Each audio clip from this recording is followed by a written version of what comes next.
So this is a video to help you with lab number 9. So for 9.1, what you want to do is, okay, so we go to analysis, confidence intervals. And in this case, right, we have a proportion to samples. And so the confidence level is going to be at 90%. And we'll let sample 1 be the percentage of occupants who were not wearing seatbelts that were killed. So we have 2,823, and this should be 31. And among the 7,765 occupants who were wearing seatbelts, in this case, 16 were killed. So we click evaluate. Then what you want to do is you want to take, in this case, a screenshot of this, of your result. And in this case, we'll put it into our lab, which I prepared ahead of time. And then from here, you'll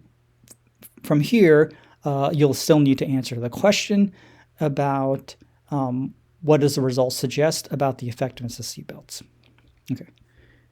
And again, the reminder is the first proportion is the proportion of occupants who were not wearing seatbelts that were killed, and P2 is the proportion of people who were wearing seatbelts that were killed. Okay. All right, so for 9.2, we'll go here, and then go to data sets, elementary statistics, 14th edition.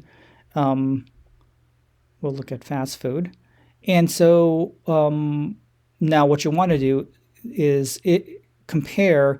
The claim is that the drive-through service times of McDonald's dinner, Burger King dinner are from populations with the same mean. Okay, so we go to analysis, hypothesis testing, mean 2 independent samples. And in our case, since the claim is that they have the same mean, the alternative is the mean is not equal. In this case, we'll use data, and we'll use a 0.05 significance level. So for the first sample will be McDonald's dinners, and the other one will be Burger King dinner. And we're going to assume that the population standard deviations are not equal. So this one right here. Okay, so now we click evaluate. And so take a screenshot of this part here and put it into your lab.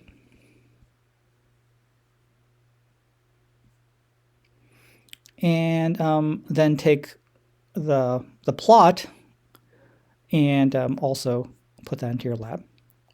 And then finally, from those 2 screenshots, you can find the test statistic, the critical values, the p-value, and then form the conclusion using the flowchart. Okay, so for 9.3,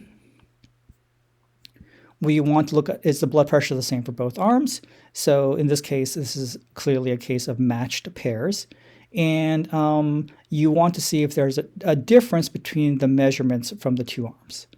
Okay. So we'll go to, in this case, so I put the data here ahead of time.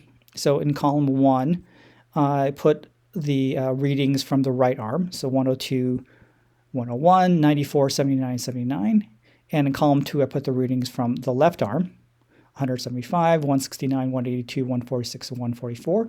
And since these are matched because they're from the same person, each row is from the same person.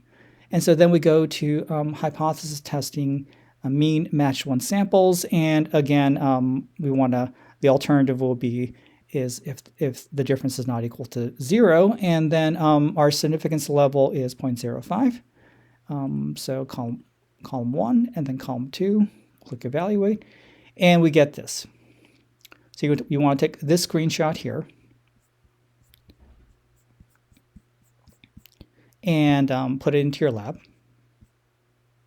and then take the plot of that as well and put it into your lab.